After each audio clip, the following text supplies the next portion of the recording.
சூரியன் சந்திரன் அஷ்டவசுக்கள் தொழுதிடும் நாதா போற்றி.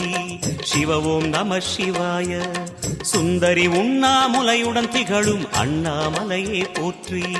ஹர ஓம் நம சிவாய.